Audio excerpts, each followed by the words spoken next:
धर्म प्रेमी सज्जनों, परम श्रद्धेय मातृशक्ति, जैसा कि बड़ी वीडियो में हमने विषय लिया है प्रेम तत्व। प्रेम सभी करते हैं। ये अलग बात है कि उनका प्रेम शुद्ध है या अशुद्ध है, उनका प्रेम मोह है या सात्विक प्रेम है, उनका प्रेम स्वार्थ है या उनका प्रेम परमार्थ है। अपने शरीर से किया गया प्रेम ईगो होता है, अहम होता है। जिनसे कोई संबंध रखते हैं उनसे प्रेम किया जाए, ये मोह कहलाता है। अपनी इच्छा पूर्ति के लिए जो हठवादिता होती है, अपनी बात मनवाने के लिए जो प्रेम होता है, यदि बात पूरी न हो तो वही क्रोध बन जाता है।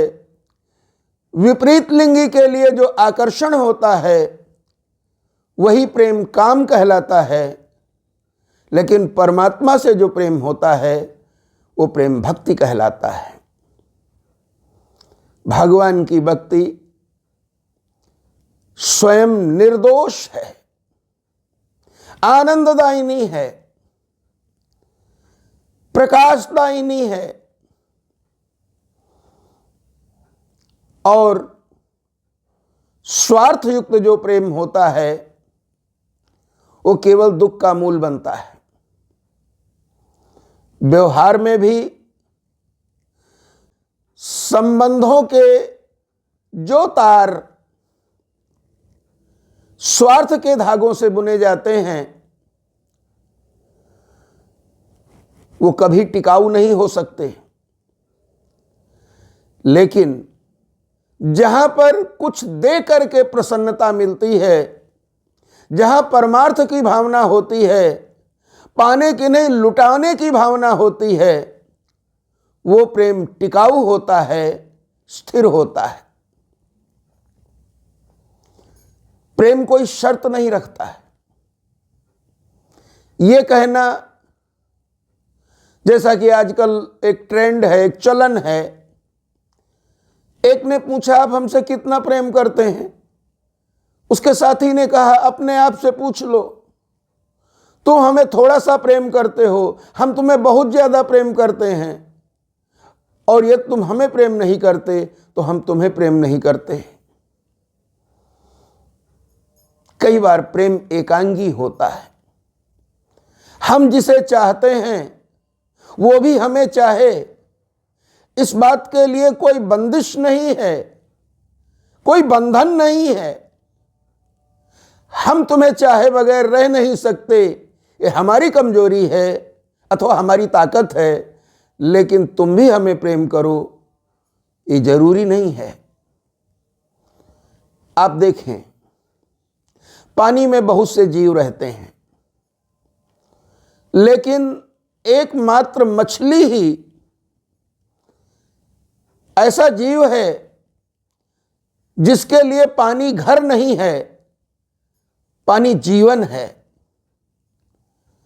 दूसरे जीव कुछ समय तक पानी के बिना जीवित रह सकते हैं, लेकिन मछली तो पानी से बाहर निकाले जाते ही छटपटाने लगती है।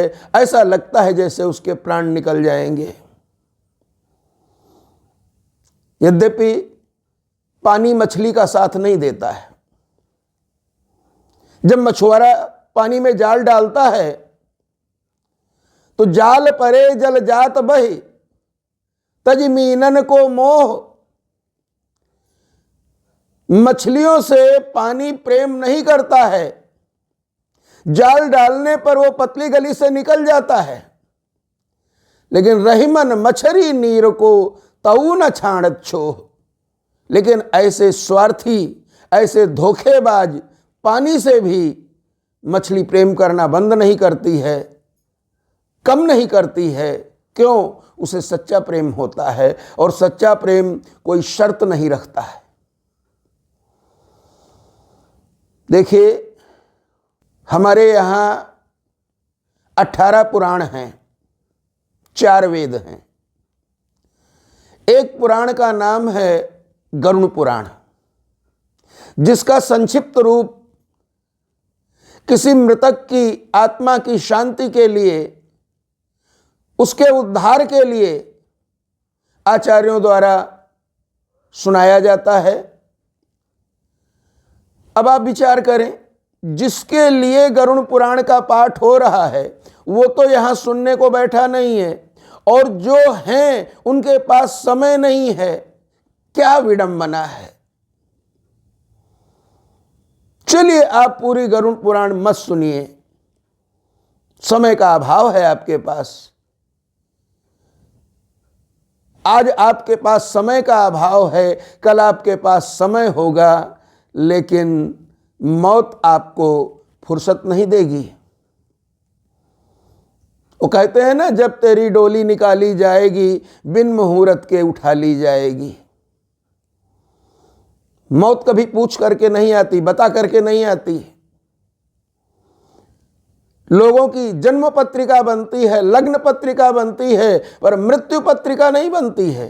पर हाँ, इतना निश्चित है कि जातस्य ही ध्रुव मृत्यु, ध्रुवम जन्म मृतस्य च, जन्मने वाले की मृत्यु निश्चित है। गरुड़ पुराण में एक श्लोक आता है, कुरंग मातंग पतंग भृंग मीना हता पंच भिरेव पंच एका प्रमादी स कथम न हन्यते यो सेवते पंच भिरेव पंच।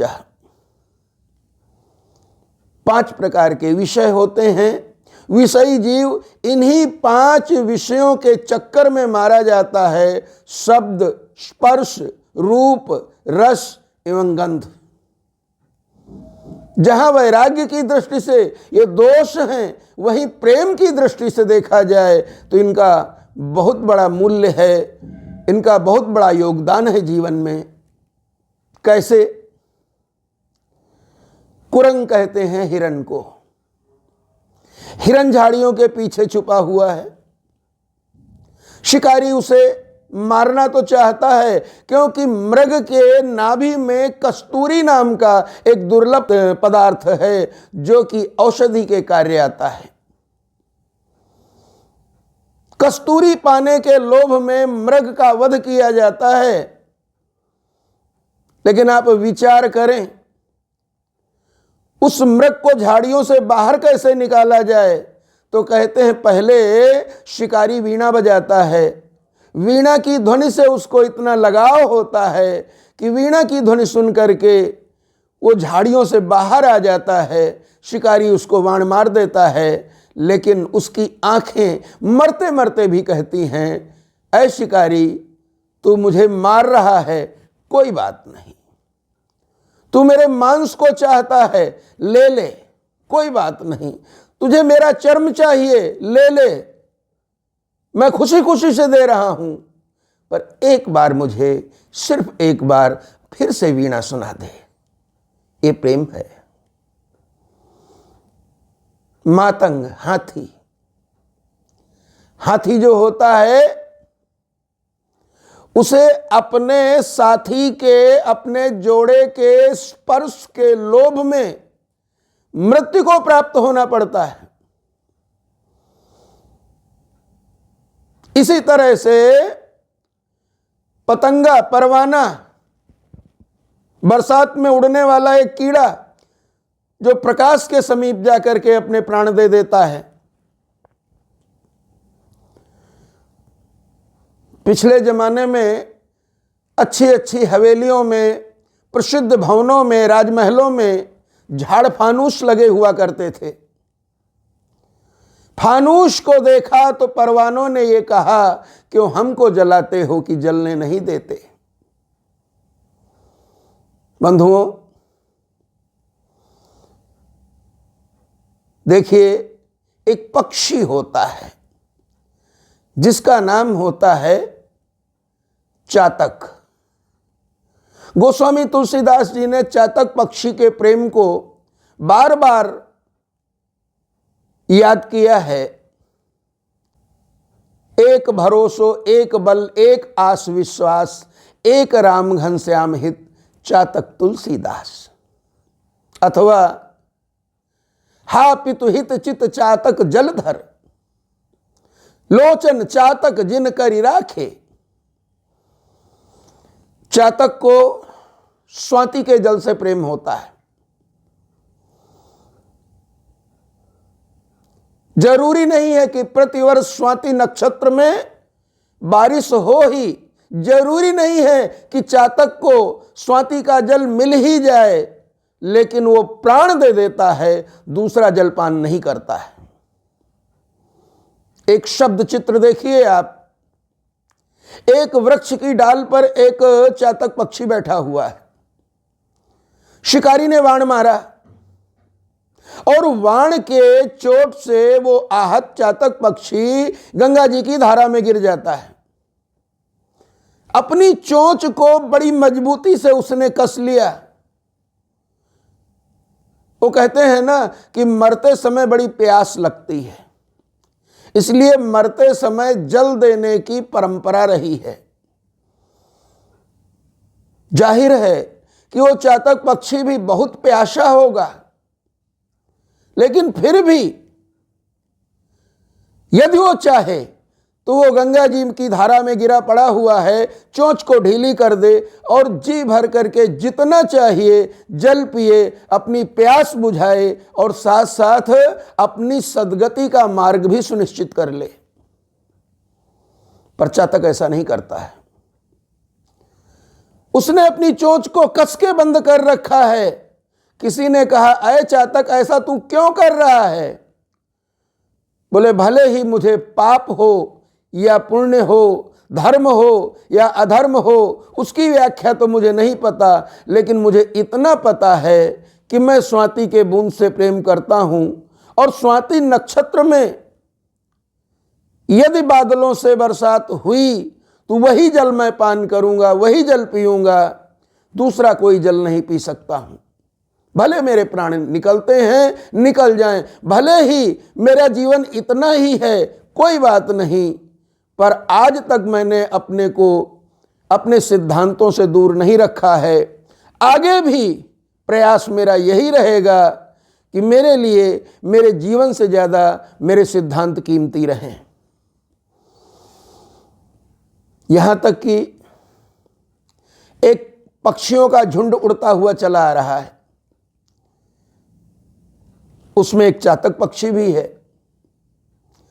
वो चातक पक्षी आकर के किसी बगीचे के बाहर धूप में बैठ जाता है, जबकि अन्य पक्षी वृक्षों पर बसेरा लेते हैं, आश्रय लेते हैं और कहते हैं तू भी छाया में आ जा। धूप में उड़ करके आ रहा है, सारा शरीर तेरा तप रहा है, अब भी धूप में बैठा है, क्यों? बोले, ये जो वृक्ष हैं जिनकी छाया में आप लोगों ने आश्रय ले रखा है, ये वृक्ष स्वाति के बूंद से नहीं सींचे गए हैं, माली ने इन्हें दूसरे जल से सींचा है, मुझे इनकी छाया नहीं चाहिए। एक चातकी अपने अंडे को जन्म देती है और जब अंडा टूटता है, उससे चूजा बाहर निकलता है,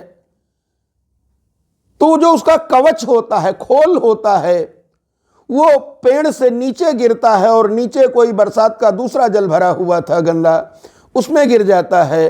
वो अपने बच्चे की परवाह नहीं करती, छलांग लगाती है और अपने अंडे के कवच को निकालकर बाहर सूखे में डाल देती है कि मेरे अंडे का खोल भी दूसरे पानी में नहीं गिरना चाहिए, चाहिए तो स्वाति की बूंद चाहिए, स्वाति का जल चाहिए, अन्यथा मरना कबूल है, जीवन कबूल नहीं है। जो दूसरे जल से हमारा जीवन सुरक्षित रहे, ऐसा जीवन मुझे नहीं चाहिए। अपने संतान को भी वो सिखाता है, पपिहा सुतहि सिखावई तुलसी बारहि बार, और तातन तर्पण कीजियो बिना बार धर बार। अपनी संतान से चातक पक्षी कहता है कि बस स्वाति नक्षत्र के बूंद के जल के बिना आप मेरा तर्पण भी मत कीजिएगा, नहीं मेरी आत्मा को जहां शांति मिलनी चाहिए वहां अशांति मिलेगी। ये है प्रेम। प्रेम एक दिखावा नहीं होता है, प्रेम एक अनुबंध नहीं होता है, प्रेम कहने का विषय नहीं है कि हम तुम्हें बड़ा प्रेम करते हैं। आज तो संसार में सबसे बड़ा असत्य यही वाक्य है कि हम तुम्हें बड़ा प्रेम करते हैं। वास्तविकता यह है प्रेम करना बहुत बड़ी बात होती है, और प्रेम करना तो बड़ी बात है। जैसा प्रेम आज है अंतिम श्वास तक बना रहे, उस प्रेम को निभाना उससे भी बड़ी बात है। और जो प्रेम को निभा नहीं सकते हैं उनको प्रेम करने का अधिकार भी नहीं है।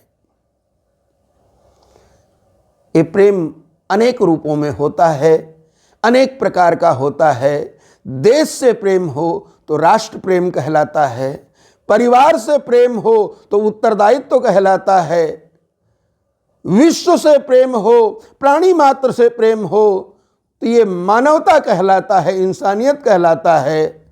जय सिया राम।